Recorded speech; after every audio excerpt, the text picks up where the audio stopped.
America, Israel आणि Iran यांच्यात सुरू असलेल्या युद्धाला महिना उलटलाय. मात्र परिस्थिती जैसे थेच असल्याचं पाहायला मिळतंय. त्यातच आता अमेरिकेने आणि इस्रायलने इराणच्या पेट्रोकेमिकल प्रकल्पावर जोरदार बॉम्ब हल्ले केलेत. त्यामुळे इराणच्या राजधानीतील काही भागात बत्ती गुल झाल्याचं पाहायला मिळालं. तर या हल्ल्यामुळे इराणचं मोठं नुकसान झालंय.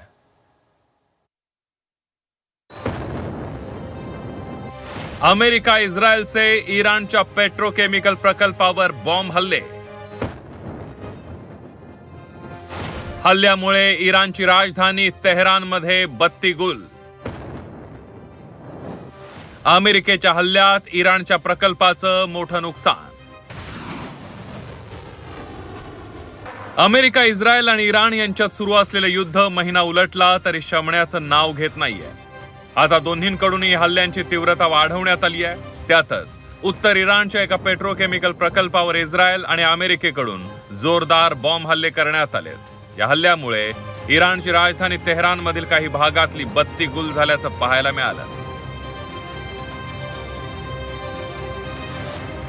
उत्तर इराणमध्ये असलेल्या ह्या पेट्रोकेमिकल प्लांटवर हा जोरदार हल्ला करण्यात आला.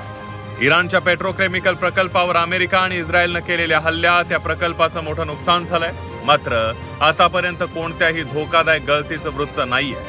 या प्रकल्पामध्ये तेल आणि नैसर्गिक वायूवर प्रक्रिया करून रासायनिक उत्पादनं तयार केली जातात.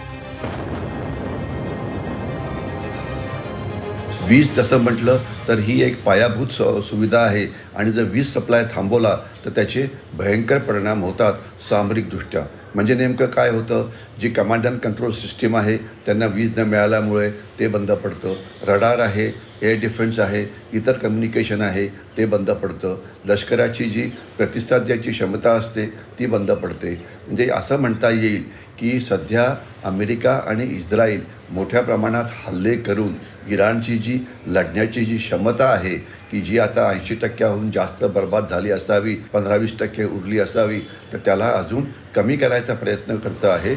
या सगळ्यात इस्रायलचे पंतप्रधान नेतन्याहू यांनी पुन्हा एकदा इराणला धमकी दिली आहे.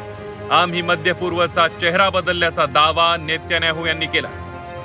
במקום שהם יפתיעו אותנו, אנחנו מפתיעים אותם.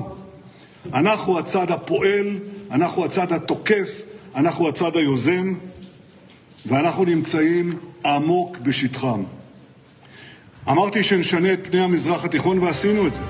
युद्धाला महिना उलटला तरी युद्ध थांबण्याचं नाव घेत नाहीये. या उलट युद्धानं अधिक घातक आणि तीव्र स्वरूप घेतल्याचं पाहायला मिळतंय. मात्र दुसरीकडे मध्य पूर्वमधील या युद्धाचे काळे ढग जगभरातील इतरही देशांवर घोंघावताना दिसतात. ब्युरो रिपोर्ट, झी 24 तास.